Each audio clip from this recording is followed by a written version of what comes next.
Hello friends, welcome to Adivai Tutor. Now this is Drishti Bhartiya. Let us we talk about GK current affairs.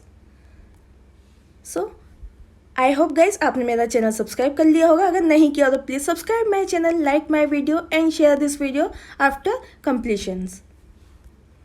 So today we started GK related to Indian Army. और Indian Army से related जितने भी important questions बनते हैं हम बारी बारी से डिस्कस करेंगे. This is very important for UPSC, MPPSC, SI, railways, SSC, CGL, HSCGL and other competitive examination. So today's we started first question. वह सशस्त्र सैन्य अधिकारी जिन्हें सर्वोच्च भारतीय शौर्य पुरस्कार महावीर चक्र 2 बार प्रदान किया गया. Option 1 colonel Chewang Rinchen, 2 major Hoshiyar Singh, 3 grenadier Yogendra Singh Yadav, 4 captain Vikram Batra. So answer is 1 colonel Chewang Rinchen. Now on description, जैसा कि हमें पता है चेवांग रिंचेन जी ये एक कर्नल थे और इन बिटवीन 1931 टू 1997 तक इन्होंने जो है एक बहुत ही highly decoratively as a Indian army officer इन्होंने वर्क किया. यह यूनियन टेरिटरी ऑफ लद्दाख पे पोस्टेड थे. यहाँ से इनका शुरुआत हुआ था और ये सबसे कम उम्र वाले एक ऐसे रेसिपिएंट थे जिन्होंने महावीर चक्र पहली बार और दूसरी बार इंडियन गैलेंट्री डेकोरेशन के लिए role in the defence of Ladakh in the first Kashmir war इन्होंने पार्टिसिपेट किया. और इन्होंने महावीर चक्र जो है वो दूसरी बार इंडो पाकिस्तान वार के लिए 1971 में जो है ये चयनित किए गए. And role in the conquest of the Turtuk block, a section of the Corbett valley in what came to be known as the battle of Turtuk, जहाँ पर तुर्तुक वॉर हुआ. किसके बाद? इंडो पाकिस्तान वॉर के बाद तुर्तुक वॉर जो है वो कॉर्बेट में हुआ. उसमें भी इन्होंने बखूबी पार्टिसिपेट किया और वहाँ पर वॉर में जीतने के लिए इन्हें भी बहुत ज़्यादा प्रोत्साहन किया गया. Now question number 2. केंद्रीय रक्षा मंत्रालय द्वारा प्रस्तावित नए सेना मुख्यालय का नामांतरण किया गया. ऑप्शन 1 थल सेना भवन, 2 सशस्त्र सेना भवन, 3 सैन्य कमान भवन, 4 विजय भवन. सो आंसर इज 1 थल सेना भवन. नाउ ऑन डिस्क्रिप्शन, जैसा कि हमें पता है हाल ही में केंद्रीय रक्षा मंत्री राजनाथ सिंह द्वारा नई दिल्ली छावनी में नए सेना मुख्यालय की आधारशिला रखी गई.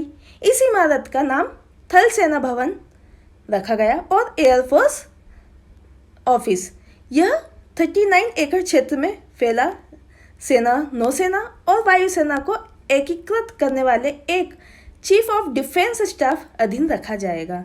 हमें याद रखना है तीनों सेना के लिए बनाया गया है थल सेना भवन. किस किस के लिए? जल, थल और नभ के लिए. इंपॉर्टेंट है. सो answer is 1. Next question, question number 3. वह आर्टिलरी गन जिसे हाल ही में भारतीय सेना में कमीशन किया गया. Option 1 Sharang artillery gun, 2 Vaishnavi artillery, 3 Arjun artillery, 4 Dragunov artillery gun. So answer is 1 Sharang artillery gun. Now on description, जैसा कि हमें पता है हाल ही में 8 फरवरी 2020 को भारतीय सेना ने कानपुर ऑर्डिनेंस फैक्ट्री द्वारा विकसित शरंग आर्टिलरी गन को कमीशन किया गया. इस आर्टिलरी गन की मास्क क्षमता 39 किलोमीटर है, परंतु हमें ध्यान देना चाहिए कि कानपुर ऑर्डिनेंस फैक्ट्री का संचालन आयुध निर्माण बोर्ड द्वारा किया जाता है, जिसकी स्थापना 1775 में फोर्ट विलियम कोलकाता ने की थी. इंपॉर्टेंट है, हमें याद रखना है. Answer number 1. Next question, question number 4. रक्षा क्षेत्र को बढ़ावा प्रदान करने हेतु डेफ एक्सपो 2020 का आयोजन किया गया. Option 1 Lucknow Uttar Pradesh, 2 Gwalior Madhya Pradesh, 3 Nagpur Maharashtra, 4 Ahmedabad Gujarat. So answer is Lucknow Uttar Pradesh. Now on description, जैसा कि हमें पता है हाल ही में 5 फरवरी 2020 को लखनऊ यूपी में देश की सबसे बड़ी रक्षा प्रदर्शनी जिसे हम डेफ एक्सपो के नाम से जानते हैं यह 2020 में आयोजन किया जाएगा. और यह प्रदर्शनी का उद्देश्य हमें याद रखना क्या है? Startup India. क्या है? Startup India and skill India को मेक इन इंडिया जैसी पहलों के माध्यम से क्या करना है, भारत को एक तकनीकी शक्ति घर बनाना है। परंतु हमें ध्यान देना चाहिए कि डेफएक्सो रक्षा मंत्रालय द्वारा आयोजित द्विवर्षीय घटना है, हमें याद रखना है, same as make in India. So बात अब यूपी की है, तो हमें पता होना चाहिए लोकेशन में हम देख सकते हैं जैसे कि नॉर्थ ईस्टर्न साइड है, and the emblem of UP, और उत्तर प्रदेश सरकार का हम एम्बलम देख रहे हैं। सीएम ऑफ यूपी इस योगी आदित्यनाथ जी, ये बीजेपी पार्टी से बिलोंग करते हैं, एंड गवर्नर ऑफ एमपी यह आनंदीबेन पटेल, हाल ही में इन्हें मध्य प्रदेश का शासनकाल एज अ गवर्नर सौंपा गया है कुछ समय के लिए। नाउ यूपी एनिमल जैसे sarus crane and swamp deer, और sarus crane is the bird and swamp deer is the animal. Now tree Ashok and the flower is tisu, we also call the flame of the forest, and the fruit is surkha guava, important है, बहुत famous है वहाँ का। Now question number 5, वह पूर्वोत्तर राज्य जहाँ Assam rifles द्वारा अपनी तरह का प्रथम युद्ध स्मारक स्थापित किया गया। Option 1 Assam, 2 Nagaland, 4 Meghalaya and 3 is Mizoram. So answer is 2 Nagaland. Now on description, जैसा कि हमें पता है हाल ही में 30 जनवरी 2020 को असम राइफल्स ने पूर्वोत्तर राज्य नागालैंड में अपनी तरह के प्रथम राज्य युद्ध स्मारक केंद्र की स्थापना की। इस बार मेमोरियल को कंसेंट्रिक सर्कुलर रूप में डिजाइन किया गया। इसमें 3 अभिसरण पद है जो तीनों सेनाओं के लिए असम राइफल्स और वायुसेना को दर्शाता है। परंतु हमें ध्यान देना चाहिए कि असम राइफल्स देश के सबसे पुराने अर्धसैनिक बल हैं, जिन्हें कछार लेवी के नाम से और उनके उपनाम से भी जाना जाता है। इंपॉर्टेंट है। सो answer is 2। Next question, question number 6, भारतीय नौसेना द्वारा मेडाक सागर में साइक्लोन मीन्स डायने आपदा राहत हेतु किस राहत बचाव ऑपरेशन का संचालन किया गया। Option 1 Medak Sagar, 2 Vanilla, 3 Diane, 4 Vinela. So answer is 2 vanilla.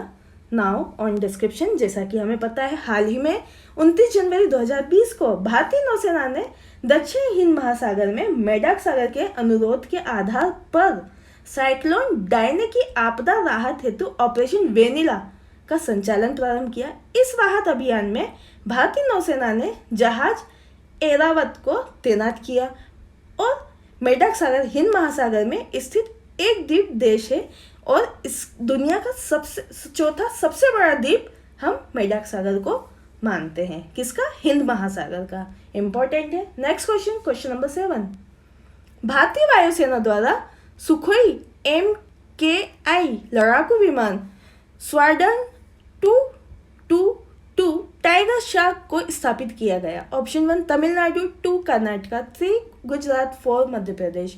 So answer is 1 Tamil Nadu. Now on description, जैसा कि हमें पता है हाल ही में 20 जनवरी 2020 को तमिलनाडु के तंजावुर में भारतीय वायुसेना द्वारा सुखोई 30 MKI लड़ाकू विमानों के 222 स्वार्डन को शामिल किया गया। स्वार्डन को टाइगर शार्क के नाम से भी जाना जाता है, परंतु वर्तमान समय में भारतीय वायुसेना द्वारा टाइगर शार्क के 12 स्क्वाड्रन हैं, जिन्हें मुख्यतः पुणे, हल्द्वानी, सिरसा, जोधपुर, तेजपुर, बरेली, चबुआ में तैनात किया गया है। इंपॉर्टेंट है, हमें याद रखना है। अब बात तमिलनाडु की, तो हमें पता होना चाहिए state of India is Tamil Nadu हम बोल सकते हैं, और location of India in the Tamil Nadu is just the south direction to the just up to and join with the Bay of Bengal. This is the emblem of Tamil Nadu. Capital of Tamil Nadu सभी को पता है चेन्नई, ये एक metropolitan city है।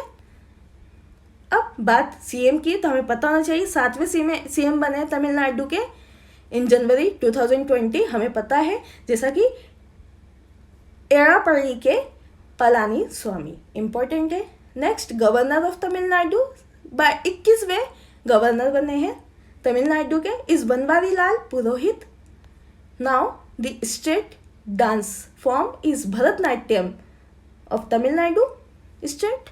Now the animal is Nilgiri tahr, and The common emerald dove is the bird of state Tamil Nadu, and the insect is Tamil yeoman, or the tree is palm tree of Tamil Nadu state. Now the flower is gloriosa, it belongs to the lily family, and the fruit is jackfruit. Now question number 8 is the last question today. वह देश जिसके द्वारा अंतर्महाद्वीपीय प्रक्षेपास्त्र अवांगर्ड missile का परीक्षण किया गया. Option 1 रूस, 2 America, 3 France, 4 Uttar Korea. So answer is 1 रूस. नाउ ऑन डिस्क्रिप्शन, जैसा कि हमें पता है इंटरकॉन्टिनेंटल हाइपरसोनिक मिसाइल, जिसे हम अवांगर्ड के नाम से जानते हैं, यह रूस के Moscow institute of thermal and technology द्वारा विकसित किया गया. इससे पहले ऑब्जेक्ट 4202 और U-71 और U-74 के रूप में भी जाना जाता है, परंतु यह हाइपरसोनिक मिसाइल आवाज की गति से 27 गुना विश्व की सबसे तेज उड़ान भरने में सक्षम है. यह हमें याद रखना है, इम्पोर्टेंट है. रूस में क्या अवांगर्ड मिसाइल इम्पोर्टेंट है. सो answer is 1. I hope guys आपने मेरा चैनल सब्सक्राइब कर लिया होगा, और अगर नहीं किया तो please subscribe my channel, because आज के वीडियो का target 1 lakh subscribe, 1 lakh share and 1 lakh like है. और अगर आपने बेल आइकन प्रेस नहीं किया तो please press the bell icon, जिससे मैं इंपॉर्टेंट अपडेट्स इजीली आपके फ़ोन पर कन्वे करा सकूं. और अगर आज की वीडियो में या इंडियन आर्मी एंट्रेंस से रिलेटेड आपको कोई भी प्रॉब्लम हो, या यूपीएससी, एमपीपीएससी और अदर कॉम्पिटिटिव एग्जाम से कोई भी प्रॉब्लम हो या कोई भी डाउट हो, तो आपका डाउट नेट आप इजीली मुझे कमेंट सेक्शन में मेंशन कर सकते हैं, और मेरे व्हाट्सएप ग्रुप नंबर को भी ज्वाइन कर सकते हैं. My WhatsApp group number is 9424570979. Thanks for watching this video. Your support is our power. Thank you so much. जय हिंद, जय भारत.